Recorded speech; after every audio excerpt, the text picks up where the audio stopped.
내 주의 나라와 주 계신 성전과 피 흘려 사신 교회를 늘 사랑합니다.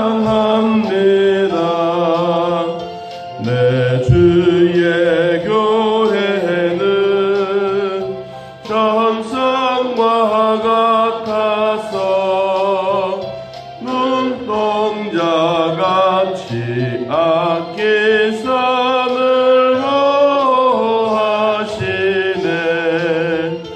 이 교회 위하여 눈물과 기도로 내 생명 다하기까지 늘 봉사합니다.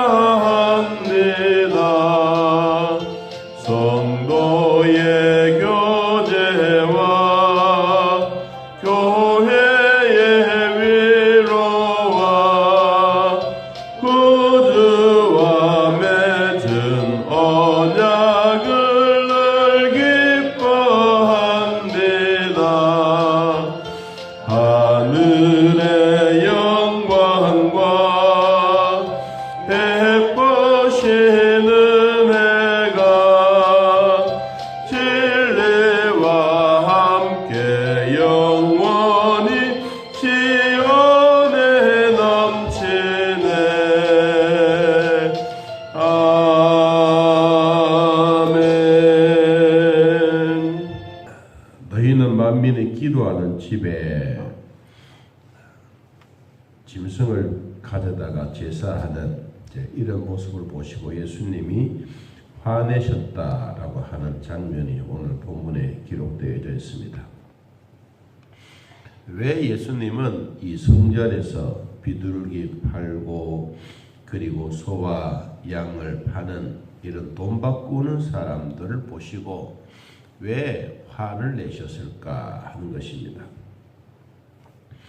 성경에는 유월절이 가까울 때, 유월절, 출애굽기 13장 보니까 유월절은 죽음이 넘어가는 날이다. 죽음.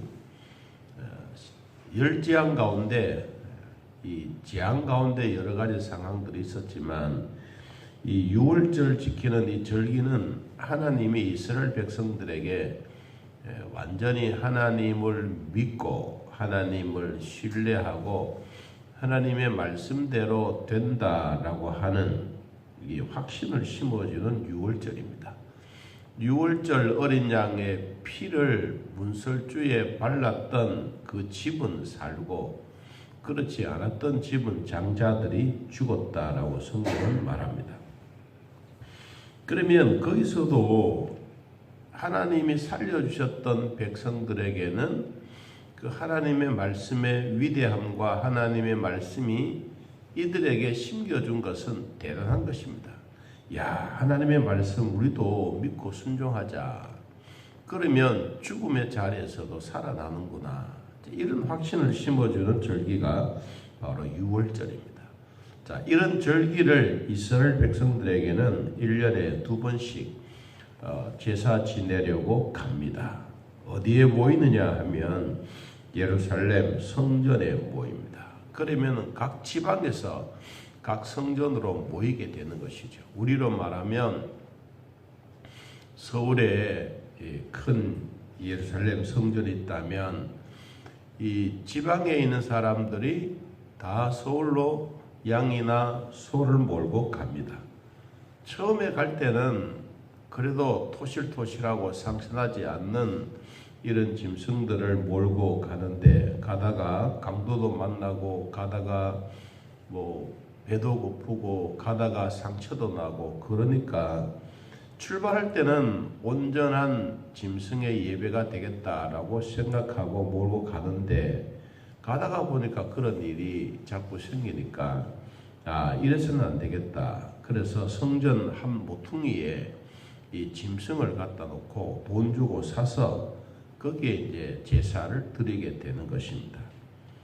예수님이 성전에 화를 내고 채찍을 만들어서 노끈으로 막 뒤흔들었던 이 잘못에 대한 사람들은 이야기를 하지만 성경은 이것에 대한 잘못보다는 물질주의, 상업주의에 빠지고 있는 이런 상황 속에서 이 잘못되어지고 있는 상황을 예수님은 저희들에게 소개하고 있습니다.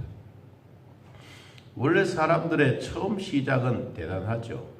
처음 마음먹었던 그 목적이 있으면 목적대로 가면 좋은데, 원래 이 소와 양과 비둘기 팔고 돈으로 사서 온전한 제사를 드리려고 하는 지방 사람들을 위한 이 제사의 제도는 참 멋있었습니다. 그런데 가면 갈수록 이들에게는 무엇이 되느냐 하니까 상업주의, 물질주의가 훨씬 더 이 처음 목적보다는 자꾸 변해져 가는 것입니다. 그러다가 보니까 이것은 올바른 목적에 대하여 흐려진 것이다. 그래서 예수님이 이 상을 뒤엎고 비둘기 파는 사람들을 내쫓지 않습니까? 그래서 내 집은 만민이 기도하는 집이니 이런 것을 하지 말라라고 이야기를 했습니다. 자, 성경에 오늘 이렇게 한 것이 있습니다. 17절 말씀에 보니까 제자들이 성경 말씀에 주의 전을 사모하는 열심히 나를 가르킴이라 한 것을 기억하더라. 여기 주목해야 될 것은 나를 가르친다. 날. 성전에서 메시아를 가르치고 있다. 나를 삼키리라 했던 이 말이 도대체 뭘까? 이것이 이제 제자들이 궁금했습니다. 그래서 유대인들이 대답합니다. 예수께 말하기를 네가 이런 일을 행하는 것은 무슨 표적을 우리에게 보내려고 하느냐 물은 거예요. 그랬더니 예수님의 대답이 너희가 성전을 헐어라. 내가 사흘 동안 일으키리라. 예루살렘 성전은 46년 동안 헤롯 왕이 유대인들의 호감을 사기 위해서 지었던 성전입니다. 솔로몬 성전도 있고 이 헤롯 성전이 있는데, 솔로몬 성전은 아주 웅장하고 거창합니다. 사람들이 들어가면 주눅이 들 만큼. 그런데 이 헤롯 성전은 솔로몬의 성전보다는 조금 못한 것입니다. 그런데도 이 이방인들이 이곳에 와서 제사 지낼 수 있는 한 모퉁이를 허락해 놓은 것이죠. 이 소와 양과 비둘기를 파는 이 장소, 이 매매하는 장소는 예루살렘 성전에는 남자들만이 모여서 드리는 예배 장소가 있고, 여자들만 모여서 드리는 예배 장소가 있고, 그리고 이방인들, 혼합해서 사마리아인들처럼 혼혈인들이 와서 예배 드리는 장소가 또 있고, 또 우리로 말하면 한 모퉁이 안에, 우리로 말하면 주차장 모퉁이 안에 이 짐승들을 파는 이런 곳이 있는 것입니다. 그래서 예수님이 이런 일에 대해서 내가 이 성전을 46년 동안 지었던 것을 내가 3일 만에 다시 짓겠다라고 했던 이 말을 가지고 꼬투리를 잡기 시작한 것입니다. 제자들도 그 이야기가 무슨 이야기인지 처음에는 이해가 안 되었습니다. 아니, 예수님이 저 말씀을 왜 하실까? 아니, 헤롯 왕이 이 성전을 46년 동안 지었는데 지었던 이 성전을 어떻게 갑자기 폭파해서 없앤단 말인가? 이게 이해도 안 되고, 또 예수님은 다시 자기가 3일 동안 이 성전을 짓겠다라고 하는 것도 이해가 안 되었습니다. 아마 이 궁금증이 예루살렘 성전을 가면 갈수록 제자들에게는 엄청나게 많았을 것입니다. 그런데 이 말씀을 깨닫는 때가 언제냐? 22절에 이렇게 말합니다. 죽은 자 가운데서 살아나신 후에야 제자들이 이 말씀하신 것을 기억하고 성경과 예수께서 하신 말씀을 믿었더라. 처음에는 깨달음이 없은 거예요. 이해가 안 된 거예요. 아니, 이렇게 큰 웅장한 성전을 지었는데 이것을 어떻게 예수님 망치를 가지고 한단 말이에요. 이거는 우리가 이해를 안 된다. 여러분, 아무리 이해를 안 된다 하더라도 나중에 그래도 깨닫는 이 자체가 참 중요한 것 같습니다.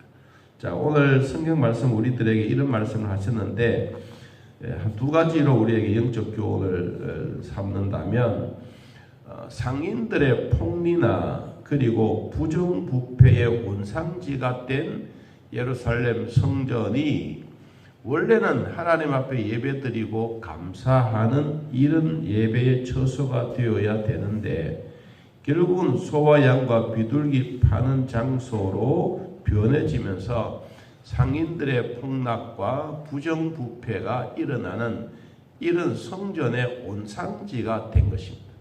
이것을 예수님은 내 집은 만민이 기도하는 집이라고 하시면서 이것을 아주 화내셨던 부분입니다. 또 하나는 성전 허는 것, 46년 동안 지었던 이 성전을 어떻게 3일 동안 다시 짓겠느냐. 예수님이 이 이야기는 영적으로 우리들에게 보여주었습니다. 제자들도 이해가 되지 않고 깨달음이 없었다고 말하지 않습니까? 그런데도 불구하고 나중에 그 말씀이 깨달음이 왔어요. 성경에 보면 우리들에게 이런 이야기를 미리 말씀하셨던 부분이 있습니다. 여러분 마태복음 12장을 한번 찾아보면 예수님은 이 성전보다가도 훨씬 더 크신 분이다 라고 이야기를 하신 적이 있습니다. 마태복음 12장